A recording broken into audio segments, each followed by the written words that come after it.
എല്ലാവർക്കും കലീലയും ദിംനയും എന്ന കഥാസമാഹാരത്തിൽ നിന്നുള്ള ഒരു പുതിയ എപ്പിസോഡിലേക്ക് സ്വാഗതം. കലീലയും ദിംനയും കലീലയും ദിംനയും. പടിഞ്ഞാറൻ രാജ്യങ്ങൾ ഒന്നൊന്നായി കീഴടക്കിയ ശേഷം അലക്സാണ്ടർ തന്റെ പടയോട്ടം കിഴക്കോട്ട് തിരിച്ചു.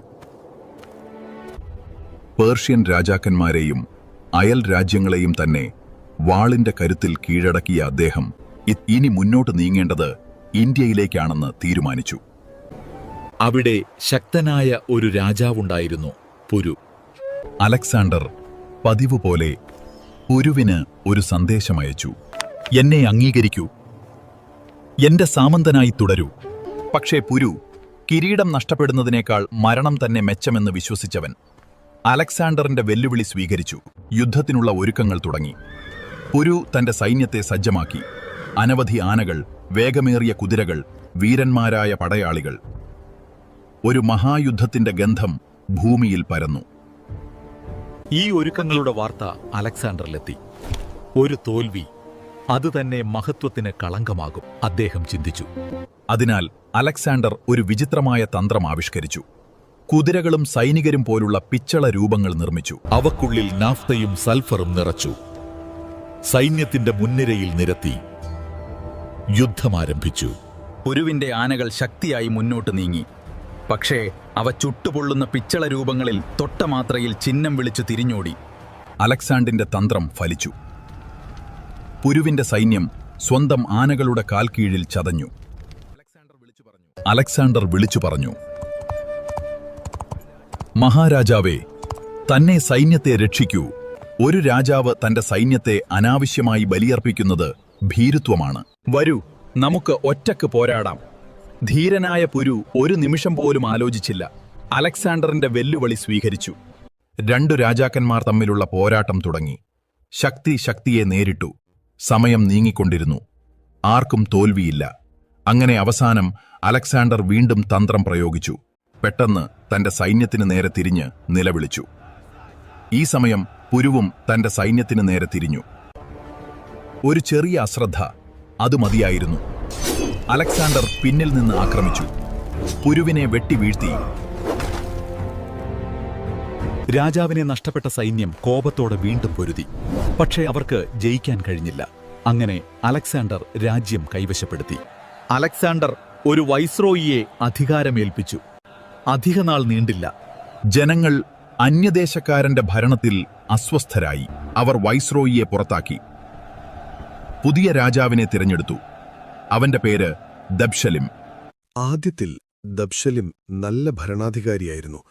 പക്ഷെ അധികാരം മനുഷ്യനെ പരീക്ഷിക്കും. കുറച്ചു സമയം കൊണ്ട് അവന്റെ ഹൃദയം മാറ്റം കൊണ്ടു. നീതി മറഞ്ഞു, ക്രൂരത ഉയർന്നു. ജനങ്ങൾ ഭീതിയിൽ ജീവിക്കാൻ തുടങ്ങി. ഈ അനീതിയുടെ കാലത്ത് ജനങ്ങൾക്ക് ആശ്രയമായിരുന്നു ജ്ഞാനിയായ ബൈദവ. അവൻ കേട്ടു, ചിന്തിച്ചു, മനസ്സിലാക്കി. ഇത് സാധാരണ തെറ്റല്ല, ഒരു രാജ്യത്തിന്റെ വീഴ്ചയുടെ തുടക്കമാണ്.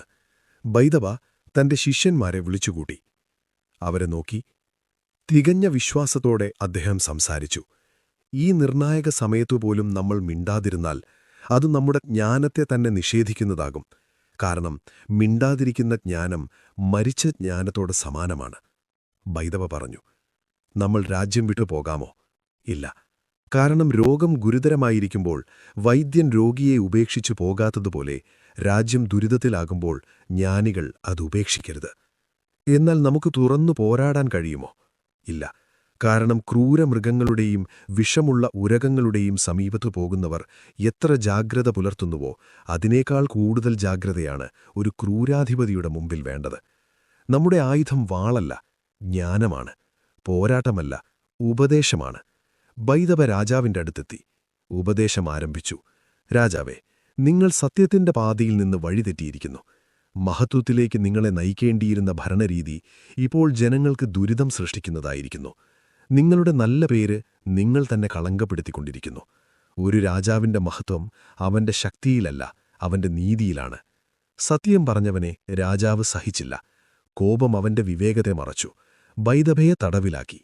പക്ഷെ സത്യത്തെ തടവിലാക്കാൻ കഴിയില്ല. രാത്രിയുടെ നിശബ്ദതയിൽ രാജാവിന്റെ ഹൃദയം തന്നെ അവനെ ചോദ്യം ചെയ്തു. കോപം ഏറ്റവും നിന്ദ്യമായ വികാരമാണ്. അതിർത്തിയറിയാത്തത് അത്യാഗ്രഹമാണ്. സൗഹൃദത്തെയും കൂട്ടായ്മയെയും തകർക്കുന്നത് കപടതയാണ്. മനുഷ്യനെ ചെറുതാക്കുന്നത് അശ്ലീലവും അർത്ഥശൂന്യവുമായ വാക്കുകളാണ്. ജ്ഞാനത്തെ ഞാൻ അപമാനിച്ചു, അവൻ തിരിച്ചറിഞ്ഞു. ബൈദബ മോചിതരായി. രാജാവ് അവനെ ആദരിച്ചു. രാജാവ് ബൈദബയോട് പറഞ്ഞു, എന്റെ പേര് ചരിത്രത്തിൽ നിലനിൽക്കണം. ജനങ്ങൾക്ക് ഉപകാരപ്പെടുന്ന നീ എഴുതാൻ പോകുന്ന ഈ ഗ്രന്ഥത്തിൽ ധാർമ്മികതയുടെ പ്രമാണങ്ങളും ജ്ഞാനപാഠങ്ങളും വെളിച്ചം പോലെ മനുഷ്യരുടെ മനസ്സിൽ തെളിയണം.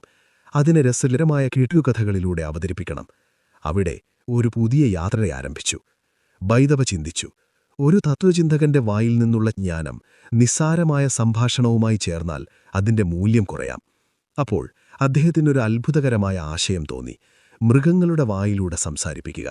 അങ്ങനെ 2 മൃഗങ്ങളുടെ സംഭാഷണത്തിലൂടെ അദ്ദേഹം തന്റെ ജ്ഞാനം അവതരിപ്പിച്ചു. ഇതൊരു തന്ത്രമായിരുന്നു. അജ്ഞർക്കത് വിനോദമാകും, ജ്ഞാനികൾക്ക് അത് ആഴത്തിലുള്ള പഠനവുമാകും. 14 അധ്യായങ്ങൾ അടങ്ങിയ ഒരു മഹത്തായ കൃതി രൂപം കൊണ്ടു. ഓരോ അധ്യായവും ഒരു ചോദ്യവും അതിന്റെ ഉത്തരവും ഉൾക്കൊണ്ടിരുന്നു. ശേഷം ബൈദബ ആ കൃതിയെ ഒരു പുസ്തകമായി ശേഖരിച്ചു. അതിനദ്ദേഹം ഒരു പേര് നൽകി, കലീലയും ദിമ്നയും. അവസാനം ബൈദബയുടെ കൃതി രാജാവിന്റെ മുന്നിൽ വായിക്കപ്പെട്ടു. ഓരോ കഥയും ഒരു കണ്ണാടി പോലെ മനുഷ്യനെ അവന്റെ ഹൃദയത്തിലേക്ക് നോക്കിച്ചു. കാലം കഴിഞ്ഞപ്പോൾ ഈ മഹത്തായ കൃതിയുടെ വാർത്ത ദൂരെ പേർഷ്യയിലേക്കെത്തി. പേർഷ്യൻ രാജാവായ നൗഷർവാൻ അതിനെ സ്വന്തമാക്കാൻ ആഗ്രഹിച്ചു. അതിനായി അദ്ദേഹം ബർസാവി എന്ന വൈദ്യനെ ഇന്ത്യയിലേക്ക് നിയോഗിച്ചു. ഇനി നമുക്ക് ഈ കഥാഭാഗത്തിന്റെ അന്തസാരങ്ങളിലൂടെ കുറച്ചുനേരം യാത്ര ചെയ്യാം. ഈ ഗ്രന്ഥത്തിൽ ഒളിഞ്ഞിരിക്കുന്ന ജ്ഞാനവും സദാചാരവും മനസ്സിലാക്കിയിട്ടും അതനുസരിച്ച് തന്റെ ജീവിതം നയിക്കാൻ മടിക്കുന്ന മനുഷ്യൻ കിടക്കയിൽ കിടന്ന് തന്റെ വീട്ടിൽ കള്ളൻ കയറുന്നത് കണ്ടിട്ടും ഞാൻ ഉറങ്ങുന്നു എന്നു നടിച്ച് ഒന്നും ചെയ്യാതെ കിടക്കുന്നവനെ പോലെയാണ്. അവൻ കള്ളന്റെ ഓരോ ചലനവും ശ്രദ്ധിച്ചു നോക്കുന്നു. പിടിക്കാനുള്ള അവസരമുണ്ടായിട്ടും കാത്തിരിക്കുന്നു. പക്ഷേ ആ മൗനം തന്നെ അവന്റെ നഷ്ടമായി മാറുന്നു. അവസാനം മനുഷ്യനുണരുമ്പോൾ എല്ലാം നഷ്ടമായിരിക്കുന്നു. എന്തിന് ഞാൻ നേരത്തെ പ്രവർത്തിച്ചില്ല എന്ന തിരിച്ചറിവ് മാത്രം ബാക്കിയാകുന്നു. അതുകൊണ്ടാണ് പറയുന്നത്, അറിവ് വൃക്ഷമാണ്, പ്രവൃത്തി അതിന്റെ ഫലവും. അറിവുണ്ടെങ്കിലും അത് ഉപയോഗിക്കാത്തവൻ വഴിയറിയുന്നവനായി നിന്നുകൊണ്ട് തെറ്റായ വഴി തിരഞ്ഞെടുക്കുന്നവനെ പോലെയാണ്. സ്വന്തം തെറ്റുകൾക്കായി അജ്ഞതയെ കുറ്റപ്പെടുത്താൻ അവനാവില്ല. കാരണം അവൻ അറിയാമായിരുന്നിട്ടും പ്രവർത്തിച്ചില്ല. മറ്റൊരുപമ ഇതാണ്. സ്വന്തം ആരോഗ്യത്തിനനുയോജ്യമായ ഭക്ഷണം അറിയുന്ന ഒരാൾ എന്നാൽ അമിത ഭക്ഷണം മൂലം രോഗം വർദ്ധിപ്പിക്കുന്നു. അറിവുണ്ടെങ്കിലും നിയന്ത്രണമില്ലെങ്കിൽ അത് നാശത്തിലേക്കാണ് നയിക്കുന്നത്. അതുപോലെ കണ്ണ് തുറന്നവൻ കുഴിയിൽ വീഴുമ്പോൾ അവൻ അന്ധനേക്കാൾ കൂടുതൽ കുറ്റക്കാരനാണ്. അറിവു തേടുന്ന ഒരാളുടെ ലക്ഷ്യം തനിക്കു പ്രയോജനപ്പെടുന്നത് നേടുക, അതിനെ ജീവിതത്തിൽ പ്രയോഗിക്കുക എന്നതാണ്. അല്ലെങ്കിൽ അത് വെള്ളമൊഴുകുന്നെങ്കിലും ആരെയും നനയിക്കാത്ത ഒരു ഉറവ് പോലെ, അല്ലെങ്കിൽ സ്വന്തം ലാഭമില്ലാതെ മറ്റുള്ളവർക്കായി മാത്രം ജീവിക്കുന്ന പട്ടുനൂൽ പുഴുവിനെപ്പോലെയായിരിക്കും. ഒരു മനുഷ്യൻ അറിവുള്ളവനാണെങ്കിൽ അജ്ഞരെ പഠിപ്പിക്കണം. സമ്പത്തുള്ളവനാണെങ്കിൽ അവശരെ സഹായിക്കണം. മറ്റുള്ളവരുടെ ദൗർബല്യങ്ങളെ കരുണയോടെ കാണണം, വിമർശനത്തോടെയല്ല.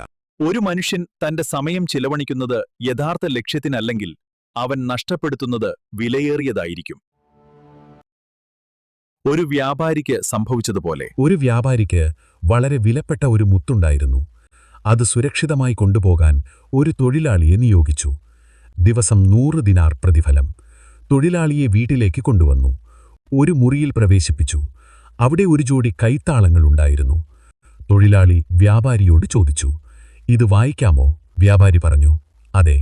അപ്പോൾ നിന്റെ കഴിവ് കാണിക്കൂ. തൊഴിലാളി രാവിലെ മുതൽ വൈകുന്നേരം വരെ താളം പിടിച്ചു വായിച്ചു.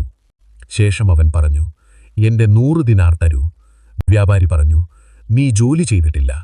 തൊഴിലാളി പറഞ്ഞു, നിങ്ങൾ പറഞ്ഞതുപോലെ തന്നെയാണ് ഞാൻ ചെയ്തത്. അവസാനം വ്യാപാരി പ്രതിഫലം നൽകേണ്ടി വന്നു. എന്നാൽ മുത്തുകൊണ്ടുപോകേണ്ട ജോലി നടന്നില്ല. കഥകൾക്കു പിന്നിലെ അണിയറക്കഥകൾക്ക് തൽക്കാലം ഇവിടെ വിരാമമാകുകയാണ്.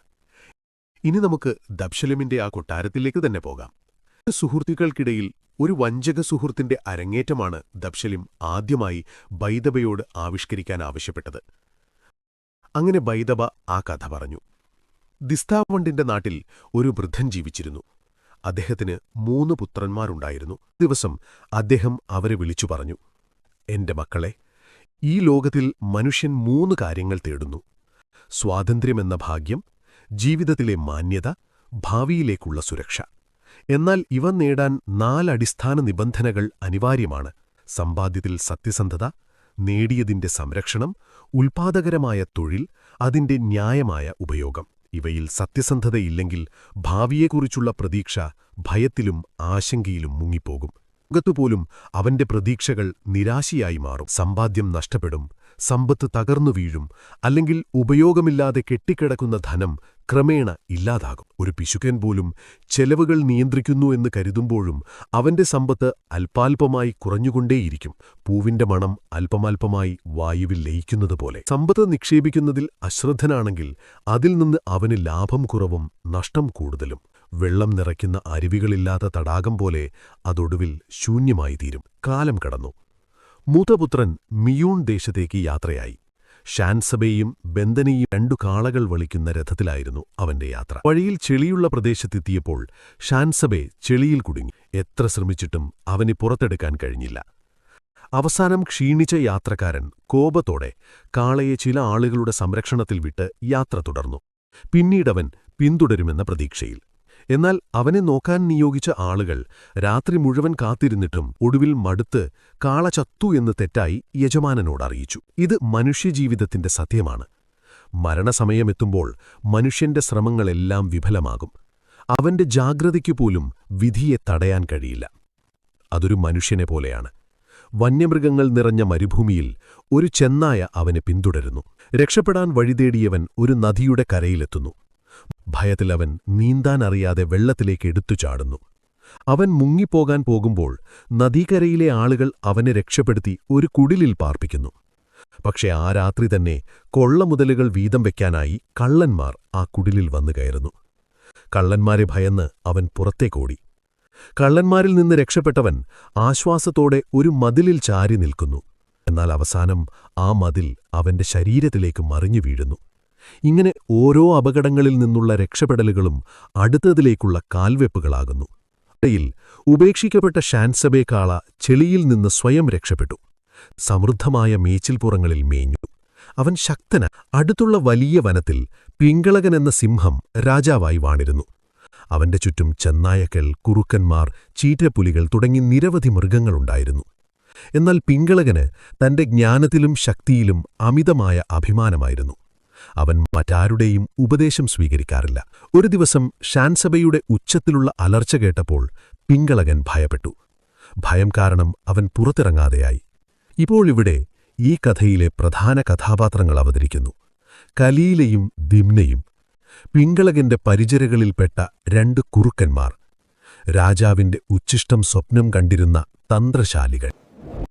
കഥ കേട്ട് നേരം ഒരുപാട് നീങ്ങിയതറിഞ്ഞില്ല അല്ലേ? ഇനി അടുത്ത എപ്പിസോഡിലാകാം.